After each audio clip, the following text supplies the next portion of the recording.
سلامونه احترامات ملګرو، هیله لرو تاسو به روغ جوړ یې، خوشحاله به یې. په تېرو وختونو کې مونږ چې کومې ویډیوګانې کړي دي نو مننه هم کوو تاسو کتلي هم دي، وړاندیزونه تجویزونه مشورې هم ملګرو څه نه څه او ورسره بیا ستاینه هم ملګرو کړې ده. په نننۍ ویډیو کې من خو اعلان کړو چې د باړګلې املا باندې به ویډیو کوو، خو دې نه پس چې کومه ویډیو دغه د باړګلې د املا او د هغې 19 چې کومې فیصلې دي په هغې باندې به کوو. خو زما ذهن ته عموما په سوشل میډیا باندې چې موږ ګورو نو وړې وړې غلطۍ کېږي. هغه غلطۍ ډېرې عامې غلطۍ دي او ډېرې اسانې غلطۍ دي. نن غواړو چې دغه غلطۍ په ګوته هم کو او کوشش وکړو چې په روانو وختونو کې هغه ونه کړو. ما شاته څه لیکلي هم دي چې هې الف خین خې او یې دا یې یا په مینس کې. نو لومبی مونږ په هې باندې خبره کوو چې هې چېرته استعمالیږي او مونږ یې بیا چېرته استعمالو. عموما مونږ کتلي دي چې ډېر خلک داسې وایي چې د پېښور په ښار کې داسې یو ټکی استعمالي. دلته دا هی او دال سره هی یا الف خلق لیکي، دا غلط دی. د مطلب دا دی چې دا باړګلې فیصلو کې هم بیا شته دي خصوصي څیزونه عموما موږ چې کوم ګورو د مطلب مؤنث دی، د هغه راغلی دا هغه تلی دا. دلته دا هی نشته، دا صرف دال دی، دا اصل کې زور دی. خو چونکې زور زیر نشته په پښتو کې نو دا موږ نه لیکو، دا به ساده لیکو. بیا ځینې خلک داسې لیکي د پېښور، زه د پېښور یم، داسې ځینې خلک لیکي. دا اصل کې دا دی، یعنی دا دس یې په اردو کې یې دا دس په انګلیش کې دی، یعنی چې نږدې یو څیز موږ ته دی او هغه موږ وایو چې دا شی، نو هله به موږ الف استعمالو، دا استعمالو. نو دا د او دا فرق پکار دی چې مونږ اوس زده کړو. دا مطلب دا دی چې دا شی،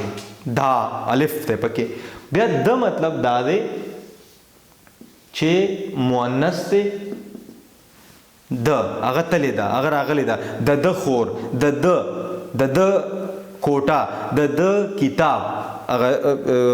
اسم متصل چې ورته وایي هغه هم اسم متصل دی زما په خیال که زه غلط نه یم، ورسره بیا تعلق ښیي یا قبضه ښیي. خو بیا هم دا څیزونه پکار دی چې مونږ نور زده کړو. دا چې د پېښور په ښار کې، د فلانی په کور کې، د فلانی په هوټل کې، د کتاب په مینس کې، دې کې نه هې شته نه پکې الف شته. دا عموما مونږ وینو چې دا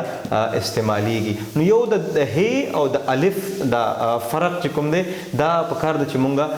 وپېژنو. اوازونه دي چونکې نو د هې اواز بیل دی، د الف اواز بیل دی، او ساده د زبر یا د زور اواز بیل دی. یو څیز بل دی چې تر اوسه پورې مونږ د خې او د خین په استعمال پوه نه شو. بله ورځ یو ملګري پښتونخوا لیکلې وه، نو داسې لیکلې وه. بیا ځینې خلک پښتونخوا داسې لیکي چې کوم ملګري اکثر غلطۍ کوي. مطلب او مقصد صرف دا دی چې د خین استعمال موږ په هغه ځای کې صرف وکړو چې یو ټکی دی هغه په زمونږ پورې غاړه یا په جنوبي چې کوم اضلاع دي یا د بلوچستان کومې سیمې دي هغې کې په شین باندې ویلی کېږي، دې خوا دا په خې ویلی کېږي. نو هغه به موږ په خین باندې لیکو. مثال پښتو، دا اصل کې څوک پښتو وایي او څوک یې پښتو وایي. نو دا یو خې ده یو شین دی. د دې فرق ختمولو دپاره اصل کې خین دی. پښتونخوا کې که تاسو وګورئ نو پښتونخوا کې چې دا ټکی کوم راځي دا د دې وجې راځي چې اخوا خلک دا پښتونخوا وایي. دا خې په خپل ځای باندې دا صرف شین چې کوم دی اخوا ویلی کېږي، چونکې دې خوا خې ویلی کېږي، نو دا مونږ خین استعمالو. بل یو ډېر مهم دی چې هغه مونږ غلطي کوو، هغه ده د یې په مینس کې استعمال. د باړګلۍ په فیصلو کې هم دا و چې دا کومه مخصوصه یې ده او معروفه یې ده. چې په مینس کې راځي نو هغه به خپل شکل نه بدلی. د مثال په توګه دا یې مونږه مخصوصه یې دا په مینس کې راځي. څنګه راځي؟ داسې راځي. پېښور، دا که مونږ داسې ولیکو نو دا اصل کې دا یې ده، دلته دا ټکي داسې دي دا غلط دی دا به مونږ لیکو پېښور داسې به لیکو لاندې باندې ټکي یعنی په مینس کې یو یې راځي او څنګه ټکي دغه یې ته دي هغه مینس کې هم هغه شانتې راځي که داسې څنګ په څنګ ټکي دي نو هغه به څنګ په څنګ راځي که داسې لاندې باندې ټکي دي نو هغه به همدغسې لاندې باندې راځي دا ولې په مینس کې ولې داسې مونږ کوو اصل کې تر ډېره حده مونږ دا دعوه کوو چې زمونږ پښتو د املا په لحاظ تر ډېره حده پوره شوې ده او د هغې مثال تاسو له درکوم لکه د مثال په توګه دوه ټکي دي یو دا ټکی دی یو دا ټکی دی یا زه وایم چې یو دا ټکی دی یو دا ټکی دی لاندې باندې ټکی ما ته په پښتو کې دا اختیار شته چې دې ته زه بیل اواز وکم په بیل انداز ویم دا په بیل انداز ویم دا په بیل دا په بیل لکه په اردو کې چې موږ جیل لیکو هغه هم داسې لیکي او که جیل لیکي نو هغه هم داسې دی لکه دې یګان تاسو وګورئ سره پورې په ټکي تاسو نه ویلي هغې پورې به تاسو د ټکي په مطلب نه پوه شوي په اردو کې تاسو دا نشئ بیلولی چې د دې اواز څنګه دی لکه دا جیل دی او دا جهیل دی خو دلته تاسو وګورئ دا هیره ده هیره دا هیره ده یعنی دا لاندې باندې ټکي او چې کوم دا یې د کوم اواز کوي دا یې ای سړي راغلی تلی سپرلی نو کدا په مینس کې راځي आवाज به اق شانتي همدغه شان کدا په مینس کې لاندې باندې راځي نو دا به आवाज به بل شان دغه شان کزه دا وایم کدا ټکه شته یا نشته دا کزه وایم په پښتو کې دا جیل دی کدا وایم دا جیل دی یعنی ما ته په پښتو کې دا فائدہ دا اسانتیا شته ډېر خلک دا یو سوال کوي چې پښتو کې یاګانې ولې دومره ډېرې دي تاسو د دې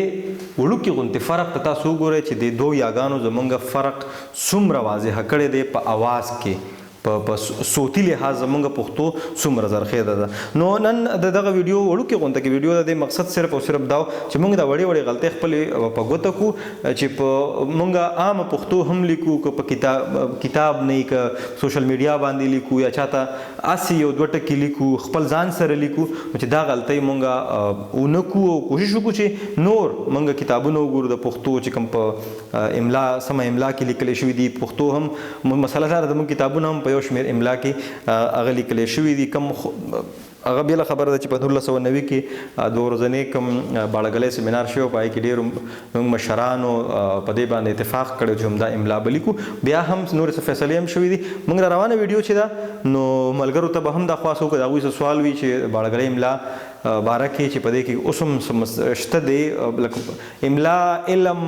دا نه ختمیږي دا یو دریاب دی خو بیا هم تر ډېره حده یو کوشش شوی دی او باید موږ دغه